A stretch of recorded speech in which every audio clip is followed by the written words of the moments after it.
सबसे पहले हम गायत्री मंत्र करते हैं। ओम भूर्भुवः स्वः तत्सवितुर्वरेण्यं भर्गो देवस्य धीमहि धियो यो नः प्रचोदयात्। परम पूज्य गुरुदेव, वंदे माता जी, माँ गायत्री और आप सभी को मेरा भाव भरा नमन। और आज हम चलते हैं प्रज्ञा पुराण का दूसरा मंडल का तीसरा अध्याय। पेज नंबर है 92 पुस्तक के हिसाब से, और श्लोक नंबर जो है 43 से पहले वाली जो दो कहानियां हैं, लास्ट सेकंड, उस पर हम लोग बातचीत करते हैं, प्रारंभ करते हैं इसको। जय गुरुदेव। सत्य और असत्य का वरण। श्रद्धा और प्रतिष्ठा ब्रह्मा जी की दो पुत्रियां समय पाकर विवाह के योग्य हुई। ब्रह्मा जी ने उनके लिए सत्य और असत्य नामक दो वर ढूंढे। अब यहाँ पर लड़कियों के नाम क्या है? एक का नाम श्रद्धा है और एक का नाम प्रतिष्ठा है। और जो वर हैं उनमें से एक का नाम सत्य है और एक का असत्य है। एक दिन शुभ घड़ी में पसंद के लिए वर श्रद्धा और प्रतिष्ठा को दिखाए गए। सत्य जो था बेशर्मी और ईमानदार था, मेहनती था, किंतु निर्धन था, देखने में भी बहुत सुंदर नहीं था। तो उसको देखते ही प्रतिष्ठा ने अपनी आंखें फिर ली। असत्य आलसी था, बेईमान तो था, सुंदर। प्रतिष्ठा ने वरमाला उसी की गले में पहना दी। अब असत्य को किसने चुन लिया? प्रतिष्ठा ने। और श्रद्धा ने सत्य को देखा और उसे अपना पति बना लिया। प्रतिष्ठा विवाह के बाद से ही अशांत और दुखी रहती है, किंतु सत्य को पाकर श्रद्धा निहाल हो गई। वरण करते समय की भूल और विचारशीलता अपना अपना प्रभाव जीवन भर दिखाती रहती है कि हम क्या वरण कर रहे हैं, किसका चुनाव कर रहे हैं। तो ये जो है हमें सावधानी से करना है, विवेक पूर्वक करना है। आगे चलते हैं श्लोक नंबर इस पर दूसरी कहानी के ऊपर। संपदा त्यागी लोक सेवा अपनाई। एक उदार मना व्यक्ति ने अपनी संपदा परमार्थ प्रयोजनों के लिए दान कर दी और लोक सेवा के कार्यों में निरत रहने लगा। उसकी सर्वत्र प्रशंसा होने लगी। इस परिवर्तन के लिए लोग उसकी भूरी भूरी सराहना करते और बधाई देने आते। उत्तर में उदार व्यक्ति एक प्रश्न करते, आपके झोले में कंकर पत्थर भरे हैं और अनायास कोई बहुमूल्य वस्तु मिले तो उन पत्थरों को फेंक कर मूल्यवान वस्तु उसमें भरेंगे या नहीं? लोग सिर में उत्तर में सिखलाते। अब जैसे क्या कहानी है कि एक व्यक्ति ने अपना सब कुछ दान कर दिया और किसमें लग गया? वो लोक कल्याण के काम में लग गया। उसकी चारों ओर प्रशंसा होने लगी, तो उसकी सराहना होने लगी, सब बधाई देने आते। तो वो बदले में उन सभी लोगों को जो बधाई देने आते उनसे प्रश्न करते कि यदि हमारे झोले में कंकर और पत्थर भरे हैं और अचानक कोई अच्छी वस्तु मिल जाए तो हम क्या करेंगे? तो अपने झोली में, अपने जो झोली है उसमें से क्या करेंगे कि हम कंकर और पत्थर फेंक देंगे और बदले में हम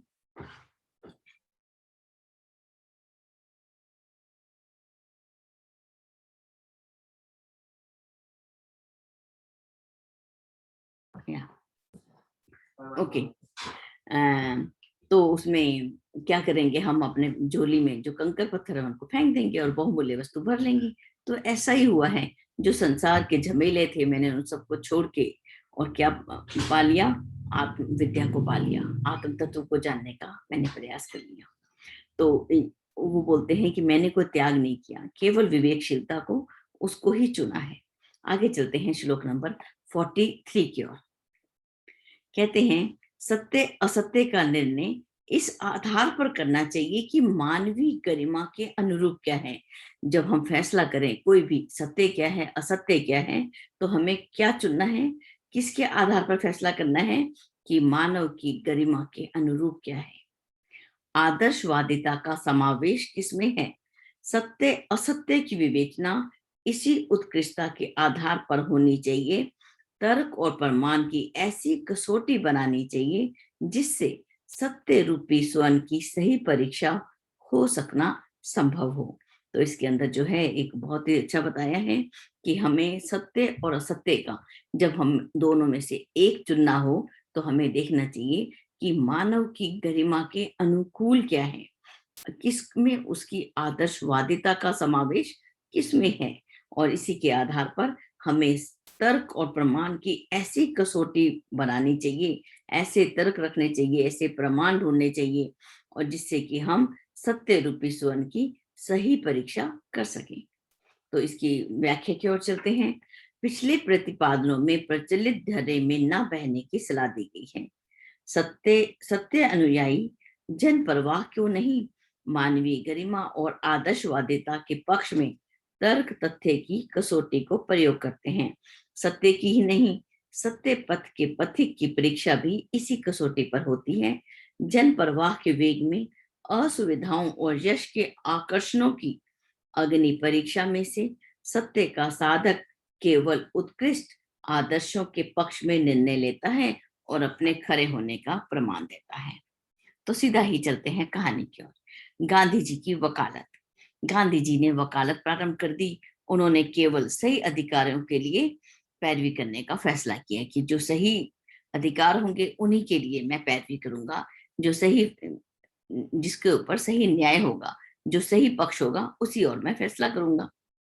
उनके एक मुवक्किल ने उन्हें अपना गलत पक्ष तो बताया ही नहीं और उन्होंने केस ले लिया। बाद में जब पता चला तो कोर्ट के अंदर उन्होंने बहस नहीं, आगे जो है जज ने तारीख जो थी, डेट जो थी, वो आगे बढ़ा दी। कोर्ट से जब लौट रहे थे तो उस मुवक्किल ने उनसे मिला और पूछा कि आपने मेरा केस के लिए बातचीत क्यों नहीं की, क्यों तर्क और प्रमाण नहीं दिए। तो उन्होंने क्या बोला, उन्होंने उसकी जो फीस ली थी उसको वापस कर दिया। लोगों ने कहा आप फीस ले चुके हैं, अब केस वापस मत कीजिए। वकीलों को थोड़ा बहुत तो इधर उधर करना ही पड़ता है। गांधी जी ने कहा लोग क्या करते हैं वह मेरा आदर्श नहीं, मुझे क्या करना चाहिए वह मुझे अच्छी तरह से याद है। मैं परंपरा या धन के लोभ से सिद्धांतों को बट्टा नहीं लगाऊंगा। उच्च आदर्श के प्रति इस निष्ठा ने ही उन्हें महात्मा और राष्ट्रपिता का पद दिलाया। आगे चलते हैं दूसरी कहानी के ऊपर। राणा का कर्तव्य निर्धारण। महाराणा प्रताप ने अकबर से सुलह नहीं की। राजा मानसिंह आदि ने उन्हें समझाया कि समय का प्रवाह देखिए, सभी रियासतें जो हैं अपना अस्तित्व बनाए रखने के लिए शहनशाह से सुलह कर रही हैं। महाराणा ने कहा कि मेरे हिस्से में बापा रावल की परंपरा आई है, अन्य राजा रईस अपनी परंपरा और ईमान देखकर निर्णय लें। मुझे मेरी परंपरा और मेरा अंतःकरण राष्ट्रीय गौरव खोकर सुख और सुविधाएं जुटाने की इजाजत नहीं देता। सुलह की बात समझानी हो तो बादशाह को समझाओ, हमने उसकी इज्जत पर आंख नहीं गड़ाई है। अपनी सांस्कृतिक गौरव की रक्षा हमारा कर्तव्य है और हम वही कर रहे हैं। महाराणा प्रताप ने आदर्शों की कसौटी पर अपना कर्तव्य निर्धारित किया। जन परवाह की कसौटी पर करते तो इतिहास के मूल्यवान नग न कहलाते। बहुत ही खूबसूरत यहाँ पर बताया जा रहा है कि उन्होंने अपनी जो है, अपनी परंपरा, अपनी जो है ईमान, उसको देखकर ही उन्होंने निश्चय किया कि मुझे क्या करना है। अपने कर्तव्य का निर्धारण किया कि उनके हिस्से में कौन सी परंपरा आई। बप्पा रावल की वो कैसी परंपरा थी कि अपने राष्ट्र के गौरव को बना के रखना है। आगे चलते हैं। तिलक की विदेश यात्रा।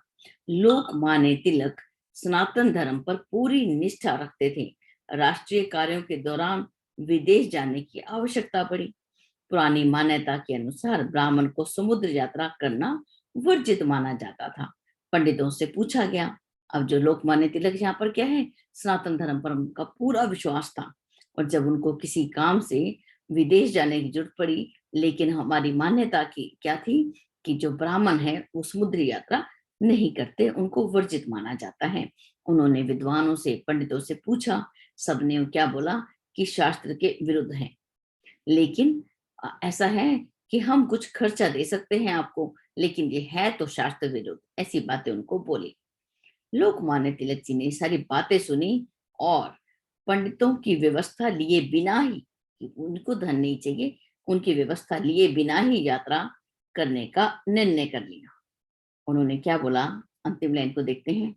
धर्म पर मेरी आस्था है और रहेगी। मैं उच्च उद्देश्य के लिए विदेश जा रहा हूँ। उस पुण्य के आगे सामान्य परंपरा का उल्लंघन कोई अधर्म नहीं है। कुछ परंपराएं ऐसी हैं जो हमारे मार्ग में बाधा बन जाती हैं। ऐसी परंपराओं का त्याग करना ही उचित है, जो यहाँ पर समझाया जा रहा है। आगे है, तुलसी ने सत्य अपनाया। तुलसी कौन? गोस्वामी तुलसीदास जी।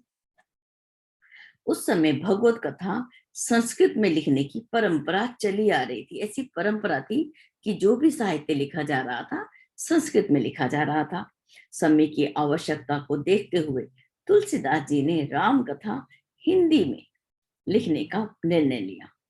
पंडितों ने घोर जाति बहिष्कार से लेकर प्रत्यक्ष और अप्रत्यक्ष यातनाएं देने तक के प्रयास किए। उनको बहुत पंडितों ने कहा कि हमारी परंपरा जो है, हम उसको संस्कृत में ही लिखेंगे, हिंदी में या जो स्थानीय भाषा है उसके अंदर हम रामचरितमानस को या किसी भी राम कथा को नहीं लिखेंगे।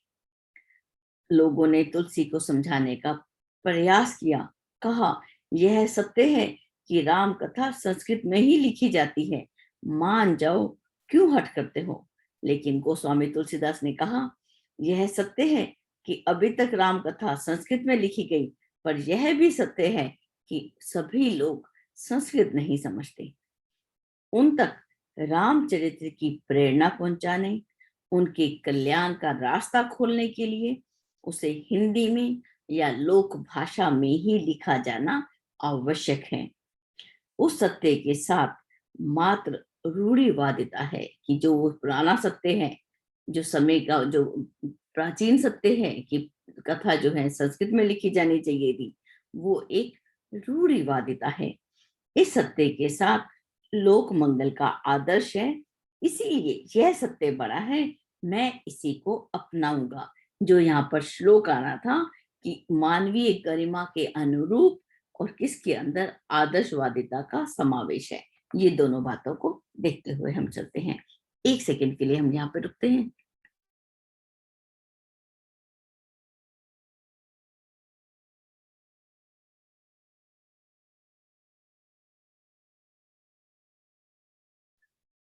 जी धन्यवाद। आगे चलते हैं। तब से बड़ा सत्य, तब से भी बड़ा सत्य क्या है? भगवान महावीर वहां से जा रहे थे। रास्ते में एक ग्रामीण ने उनके चरणों पर गिरकर प्रणाम किया। उत्तर में अरहंत ने भी उनके चरणों पर प्रणाम किया, माथा टेक दिया। ग्रामीण जो था सरपका गया, बोला, आप तपस्या के भंडार हैं, उस विभूति को मैंने नमन किया, पर मैं तो कुछ भी नहीं हूं, मेरा नमन आपने क्यों किया? अरहंत ने कहा, तेरे भीतर में जो पवित्र आत्मा है, मैं उसी को देखता हूं और नमता हूं। मेरे तप से तुम्हारा सत्य बड़ा है। आगे है कहानी, माली और इंद्र देवता। तर्क और प्रमाण जब अनुचित के पक्ष में प्रस्तुत किया जाता है तो वो अधिक समय तक टिकता नहीं। ठोस आधार ना हो तो पोल भी खुल जाती है। एक बार क्या हुआ, एक माली ने बगीचा लगाया, उसे हरा भरा बनाया। एक दिन कोई गाय जो थी उसके बाग में घुस गई। अब माली उसके जो पौधे थे उनको खा गई। अब माली को बहुत क्रोध आया। उसने इतनी जोर से उसको लठ मारा कि वो चक्कर खा के गिर गई और उसकी वहां पर उसकी शरीर उसने छोड़ दिया। अब गो हत्या का पाप आ गया, उसके सामने आके खड़ा हो गया और बोला कि मैं ये पाप तो आ गया, अब तुम्हारा मैं सर्वनाश करूंगा। माली घबराया, बचने का कोई उपाय सोचने लगा। उसको एक कथा याद आई कि पंडित जी के मुंह से उसने सुना था कि मनुष्य के हर एक अंग में एक मालिक है, उसका एक देवता है, उसकी शक्ति से सारे शरीर के अंग अवयव काम करते हैं। उस प्रसंग में उसने बताया था, उसको ध्यान था कि जो हाथ का देवता है वो है इंद्र। और ये स्मरण आते ही माली की चिंता दूर हो गई और उसने गो हत्या का जो पाप सामने आके खड़ा था उसको बोला, भाई ये हत्या मैंने नहीं की, इंद्र ने की है, तुम उसी के पास जाओ और इंद्र देवता को दंड दो।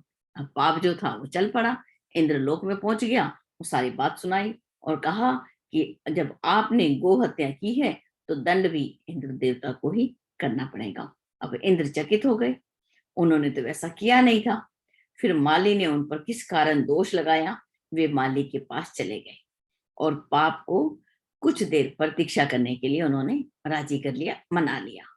अब इंद्र जो देवता जो थे, वो अजनबी का रूप बनाकर उस बाग में पहुंचे। बहुत सुंदर सुंदर जो बाग था उसकी भरपूर प्रशंसा की और सभी लोगों से पूछा, ये माली कौन है जिसने इतना सुंदर बाग बनाया है, उस माली से मिलने का मन है।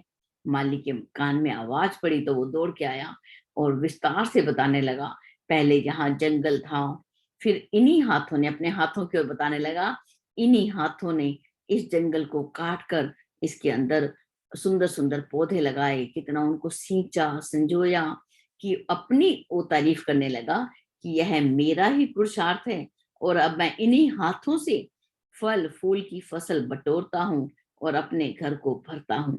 उसने गर्वपूर्वक हाथ बढ़ाए और उस अपरिचित अजनबी को दिखा दिए।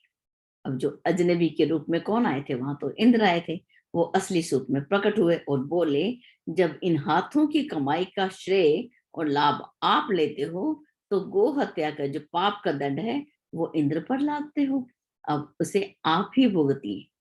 अब जो अंतिम लाइन है, माली को अपनी जरूरत से ज्यादा समझदारी का दंड अंततः भुगतना ही पड़ा। तो इतनी सुंदर एक कहानी यहाँ पर दी थी कि जो सत्य जो है वो छिपता नहीं, वो उसको हम छिपाने का चाहें भी तब भी वो छिपता नहीं, उजागर हो ही जाता है।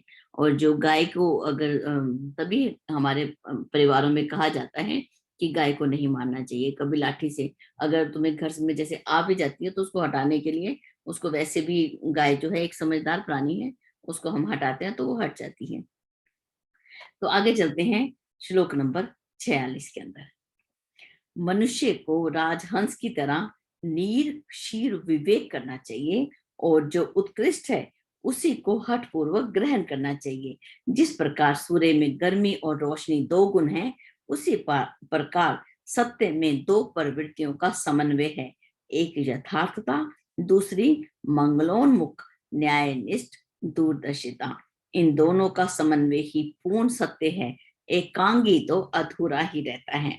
और यहाँ पर क्या बताया गया कि मनुष्य को कैसा होना चाहिए, राजहंस की तरह। इस प्रकार राजहंस क्या करता है, नीर और क्षीर, दूध और पानी उसको मिला दिया जाए तो वो पानी पानी को छोड़ देगा, केवल दूध को ग्रहण करेगा, दूध और पानी को अलग कर देता है, यानी कि सत्य और असत्य को विवेक पूर्ण वो ग्रहण करता है।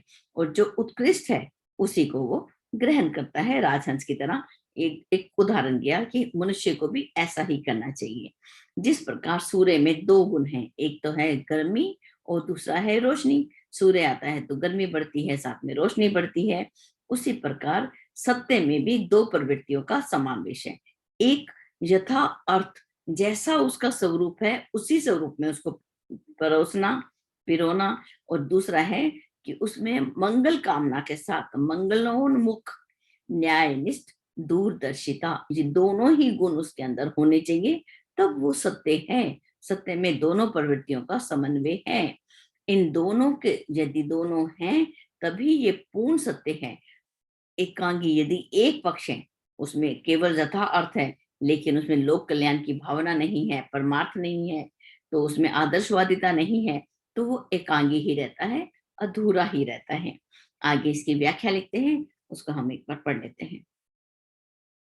सत्य की एक पक्ष यथार्थ को तो मनुष्य जल्दी पकड़ लेते हैं, पर दूसरे पक्ष लोक हितकारी न्याय निष्ठा दूरदर्शिता को कम ही लोग पकड़ पाते हैं। एक पक्ष जो हम देखते हैं, जो सुनते हैं, जो अनुभव करते हैं, उसको तो हम बोल देते हैं, हाँ हमने ऐसा देखा था, हमने ऐसा अनुभव किया था, हमने ऐसा सुना था।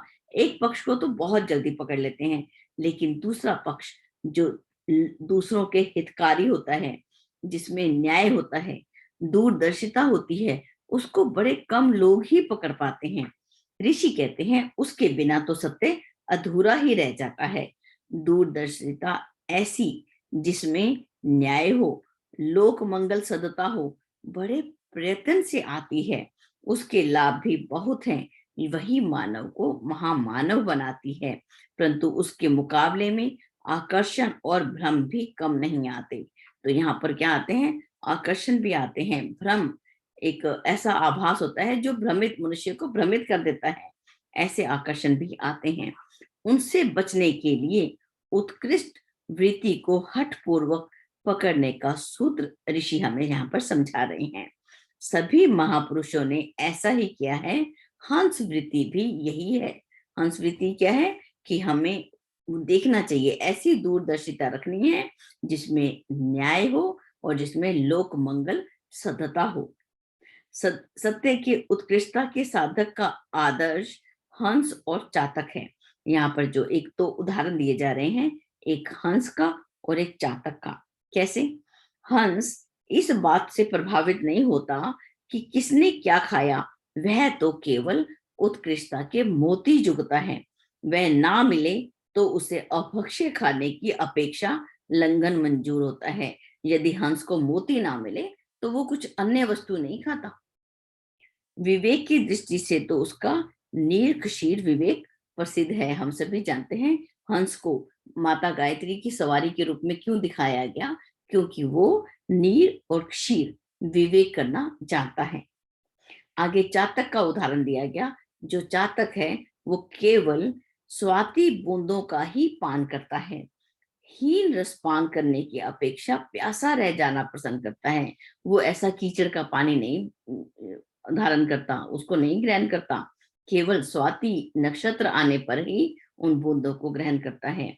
उत्कृष्टता के साधक ऐसे ही नैष्ठिक होते हैं। जो व्यक्ति अपने जीवन में उत्कृष्टता अपनाते हैं वो ऐसे ही अपने जीवन में ऐसी ही निष्ठा को वो अपनाते हैं।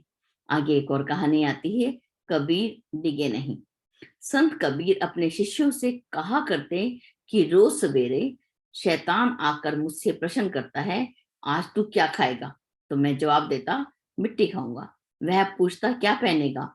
मैं जवाब देता, मुर्दे का कपड़ा। वह फिर पूछता, कहाँ रहेगा? तो मैं जवाब देता, शमशान में।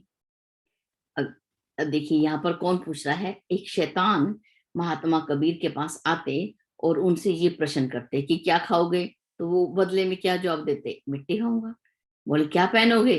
तो बोले था मैं तो, वो पूछता क्या पहनेगा? तो मैं बोलता मुर्दे का कपड़ा। और वो पूछते कहाँ रहेगा? तो मैं जवाब देता शमशान में। तो मेरे ये उत्तर सुनकर शैतान मुझे अभागा बताकर चल देता है, क्योंकि मैं उन चीजों से अनिच्छा प्रकट करता हूँ जिसमें वह संसार के प्राणियों को फंसाकर मनुष्य से राक्षस बना देता है। कबीरदास क्या कहते हैं कि मैं उन वस्तुओं की चाह नहीं करता। किन वस्तुओं की? कि जिन वस्तुओं की चाह जो है अन्य प्राणी करते हैं और वो उस लोभ में फंसकर कैसे बन जाते हैं, मनुष्य मनुष्य भी नहीं रहते, वो राक्षस बन जाते हैं। इसी से उसका वश नहीं चलता। अब जो है जो शैतान है उसका वश कबीरदास के ऊपर नहीं चलता, क्योंकि वो इच्छाएं नहीं रखते। इच्छा जो है उनसे ऊपर हो गए हैं वो। आगे एक और कहानी आती है बहुत ही खूबसूरत, और हम सबने स्कूल में बचपन में पढ़ी हुई है। उसी कहानी को आज फिर पढ़ते हैं। गांधी जी को अनउत्तीर्ण होना मंजूर। अब गांधी जी ने बोला कि मुझे असफल होना मंजूर। कैसे? कि गांधी जी बचपन में कोई प्रखर बुद्धि विद्यार्थी ना थे। ऐसा नहीं था कि बहुत ही एक्सीलेंट जो स्टूडेंट होते हैं ऐसे ना थे, पर उनके आचरण में सच्चाई और चरित्र का सबसे अधिक ध्यान उन्हें रहता था कि जीवन में सच्चाई और अपने चरित्र को कैसे रखते थे, उज्जवल चरित्र अपना, उस पर वो पूरा ध्यान रखते थे। एक बार स्कूल का इंस्पेक्टर वहां पर मुआयना करने के लिए आया, इंस्पेक्शन करने के लिए आया। गांधी जी की कक्षा की परीक्षा हुई। उसमें 5 शब्दों की स्पेलिंग लिखने को दी गई। गांधी जी ने उनमें से एक, उनसे उनको नहीं आता था तो गलत लिख दिया। अब कक्षा के अध्यापक या जब इंस्पेक्शन होती है तो बच्चों की नहीं होती, अध्यापक की होती है। तो अध्यापक ने इशारा किया कि ऐसे अगले वाले बच्चे की नकल कर लो, पर गांधी जी ने वहां नकल नहीं की। परीक्षा में सभी बच्चे उत्तीर्ण हुए, केवल गांधी जी अनउत्तीर्ण रहे। इंस्पेक्टर चला गया तो मास्टर ने गांधी जी को डांट लगाई। गांधी जी ने उत्तर दिया, मास्टर साहब, दूसरे की नकल करके पास होने की अपेक्षा अपनी बुद्धि से अनउत्तीर्ण होना ही अच्छा। झूठी सफलता के लिए अपनी आत्मा की सच्चाई को बेचकर आत्महीनता का दुख उठाना मेरे लिए संभव नहीं है। गांधी जी के इस कथन पर अध्यापक उनकी अल्प आयु में नैतिकता की अडिग आस्था के लिए आश्चर्यचकित रह गए कि इतना सा बच्चा इतनी छोटी सी आयु में कितना नैतिक है। उन्होंने दूसरे की नकल करके पास होने की अपेक्षा उन्होंने सोचा कि मुझे असफल रहना ही मंजूर है। आगे चलते हैं। टंडन जी का मोटा अनाज, ये शीर्षक है कथा का, कहानी का। उन दिनों राशन का कड़ा नियंत्रण था कि पहले जो है राशन सबको बटा करता था, तो उसमें बड़ा नियंत्रण था कि सबको सीमित ही राशन मिलता था। राशन कार्ड पर सीमित गेहूं मिलता था। उतने राशन से काम तो नहीं चलता था। फलतः जो टंडन जी थे वो ज्वार, बाजरा जैसे खुले बाजार में मिलने वाला सस्ता अनाज लेकर अपना काम चलाते थे।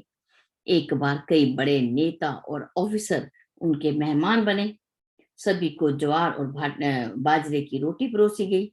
उन्हें चकित देखकर टंडन जी ने स्वयं कहा, उन्होंने स्वयं अपने आप से बोला कि काला बाजारी का अनैतिक तरीका अपनाकर आप लोगों को वहां का गेहूं खिलाने की अपेक्षा ईमानदारी ने मुझे यही सुझाया। जो आपको पसंद तो नहीं आ रहा होगा, क्योंकि आप लोगों को अभ्यास नहीं है ज्वार और बाजरा खाने का, लेकिन ये कैसा अन्न है कि जो अनैतिक तरीके से नहीं कमाया गया, नीति पूर्वक कमाया गया है मोटा अनाज, उसी को मैं आपके सामने परोस रहा हूँ। तो बहुत ही सुंदर सुंदर एक उदाहरण हमको दिए जा रहे हैं। आगे एक और कहानी आती है, सच्चे देशभक्त प्रफुल्ल चंद्र राय। स्वाभिमान, विद्वान, प्रतिभा, उदारता और समर्पण के समन्वय का नाम है प्रफुल्ल चंद्र राय। इतनी सारी विशेषताएं, स्वाभिमानी हैं, विद्वान हैं, प्रतिभाओं से युक्त हैं, उदार हैं और समर्पण, इन सब के समन्वय का नाम है प्रफुल्ल चंद्र राय। वे इंग्लैंड से उच्च शिक्षा लेकर वापस लौटे तो आते ही अध्यापन और अपने छात्रों को आदर्श बनाने में लग गए। उनका वेतन 1000 से ऊपर था, पर उनमें से निजी खर्च के लिए 80 रुपए ही लेते थे। 1000 जिसका वेतन हो और वो केवल 80 रुपए ले रहा है। और शेष धन को कहाँ लगाते? निर्धन छात्रों की सहायता में लगाते थे।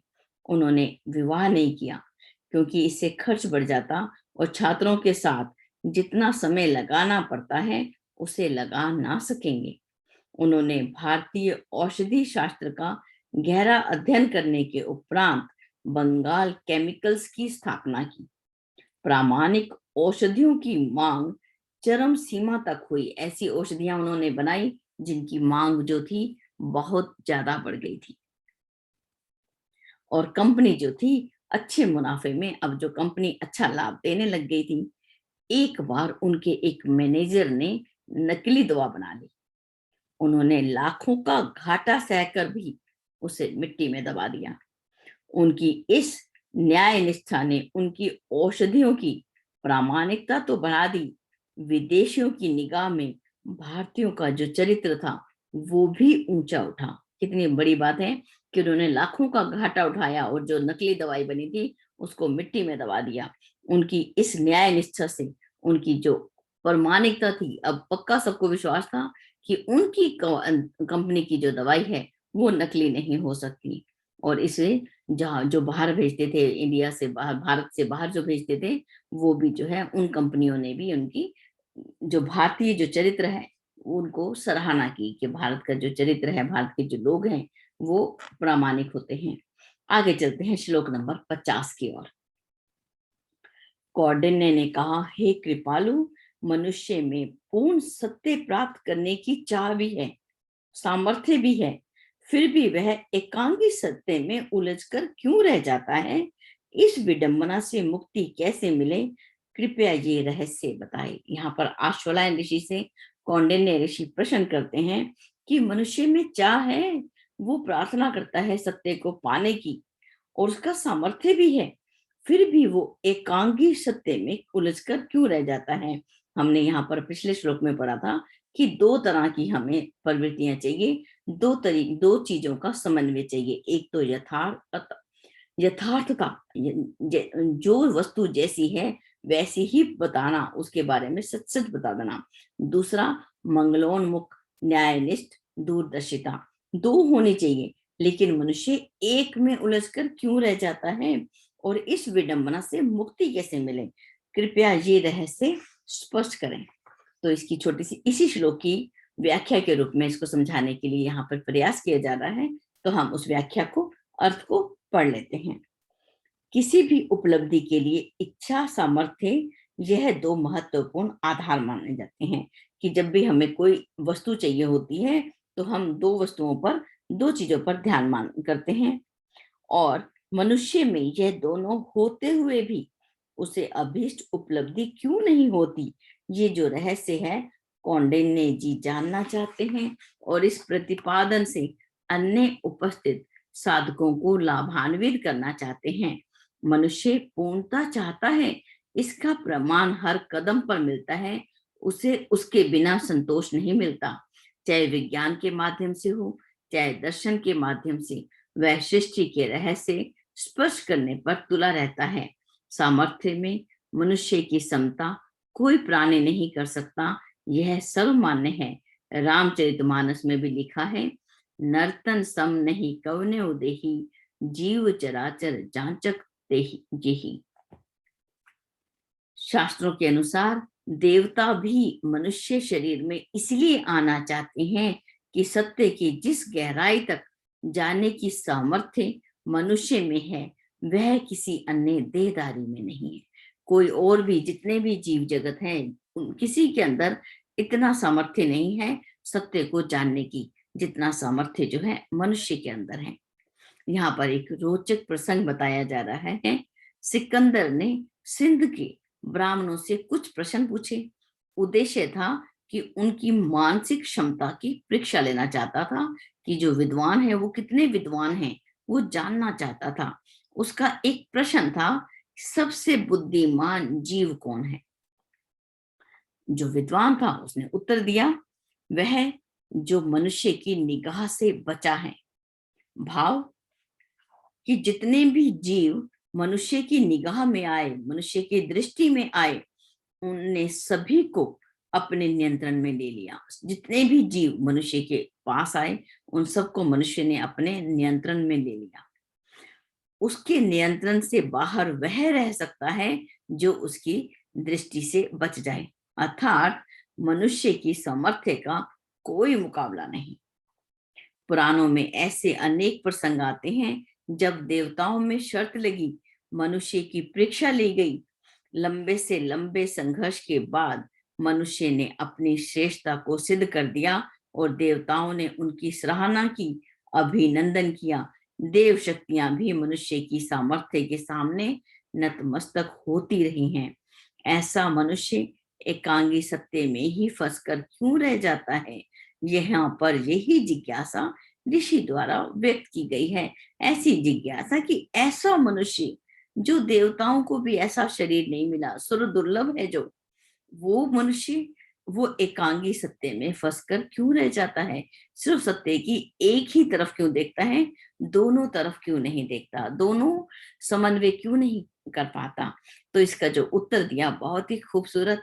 आशुलायन जी ऋषि कहते हैं कौंडिन्य ऋषि से कि सत्य ही नारायण है, सत्य ही शिव है, सत्य ही ईश्वर है। तो उसका, और जो नारायण है वो असीम है, और जो मानव की बुद्धि है वो सीमित है। वह विविध आग्रहों से और भी छोटी हो गई है। उसने अब तक सत्य का एक ही अंश जाना है, जो जानना शेष है वह कहीं अधिक है। मनुष्य क्रमशः सत्य की प्राप्ति के लिए क्रमिक यात्रा करता रहा है और आंशिक सफलता प्राप्त करता रहा है। पिछली जानकारियों को अपर्याप्त मानने में अपनी या पूर्वजों की कोई हेठी नहीं है। अब इसको किस प्रकार से समझाया गया, हमारे पास 3 मिनट है, हम इसकी व्याख्या भी पढ़ लेते हैं, ताकि जिससे हम कल जो है सीधा कहानियों पर जा सकें। मनुष्य अपने क्षेत्र में समग्र है, किंतु विराट के स्तर पर तो वो बहुत ही सीमित है। वह ना किसी काल और क्षेत्र में बंधा रहता है, इसीलिए उसी परिधि के सत्य समझ सकता है, वह भी तब जब दिमाग को खुला रखा हो, ये उसे यदि आग्रहों के दायरे में सीमित रख छोड़ा हो तो वह अपने काल और क्षेत्र के अनुरूप ही सत्य को पकड़ नहीं पाता। प्रत्येक पीढ़ी की अपनी काल परिधि होती है। उस परिधि से बाहर निकलने पर सत्य के नए आयाम सामने आते हैं। जिसने जिसके सॉरी जिनके सामने वह आयाम नहीं आए, उन्होंने उसे मान्यता नहीं दी तो कोई दोष नहीं हुआ, परंतु पूर्व जानकारी को ही सब कुछ मान लेने पर नए आयामों की अपेक्षा होती है, तो वह दोष है। तो इसको हम जरा समझने का प्रयास करते हैं कि आशुलायन ऋषि ने क्या बोला कि सत्य ही नारायण है, और जो नारायण है वो असीम है, और मनुष्य क्या है, सीमित है। उसका जो विचार, उसका जो कार्यशैली है, उसकी जो बुद्धि है वो सीमित है। ईश्वर असीम है, वो समष्टि है। मनुष्य क्या है, व्यष्टि है, उसकी बुद्धि सीमित है। और वो तरह तरह के आग्रह हैं, कैसे कुछ मान्यताएं हैं, कुछ ऐसे विचार हैं, उससे जो है अपनी बुद्धि को वो और भी सीमाबद्ध कर लेता है, छोटा कर लेता है आग्रहों में होने से। और उसने अब तक केवल सत्य के एक ही अंश को जाना है। जो जानना शेष है वो तो बहुत ज्यादा है, अभी तो कुछ जाना ही नहीं। सत्य का केवल एक ही अंश जाना गया। मनुष्य जो है सत्य की प्राप्ति के लिए वो लगातार यात्रा करता जा रहा है। आज से 20 साल पीछे जाएं तो हम जो आज हमने ग्रहण किया इंटरनेट की सुविधा, और कितनी सारी सुविधाएं आज हम देखते हैं। आज गाड़ियां भी अपने आप चलने लग गई हैं, ऑटो पायलट हो गई हैं। तो आज की यात्रा को देखें और आज से 20 साल पीछे चले जाएं तो हमें लगेगा कि काफी उन्नति की है। तो सत्य की प्राप्ति के लिए वो लगातार यात्रा कर रहा है। अभी तो और खोज हो रही है, अभी और आविष्कार होते जा रहे हैं, और आंशिक सफलता ही वो प्राप्त करता है। जो पिछली जानकारियां जो अभी तक उसने प्राप्त की हैं, उनको अपर्याप्त मानना कि जो हमने जो ग्रहण किया है वो अभी तो कम है, अभी तो और भी ग्रहण करना है। इसमें अपने पूर्वजों की कोई हेठी नहीं है। जैसे कि हमने पहले जो आविष्कार हुआ कि धरती चौरस है, बाद में बोला गोल है, तो इसका मतलब जितनी पूर्वजों की बुद्धि थी उस हिसाब से उन्होंने बताया। इसमें पूर्वजों की कोई हेठी नहीं है। इसी के साथ हम यहीं पर अपनी वाणी को विराम देते हैं। आप सभी का बहुत बहुत धन्यवाद। और हम प्रज्ञा पुराण की इस क्रमिक सत्य की खोज में सत्य और विवेक को हम कैसे धारण करें, हम अपने जीवन में इसको कैसे अपनाएं, और ये मान्यताओं से, विविध आग्रहों से हम किस प्रकार से बाहर आ जाएं, अपनी बुद्धि को कैसे असीम बनाने का प्रयास करें।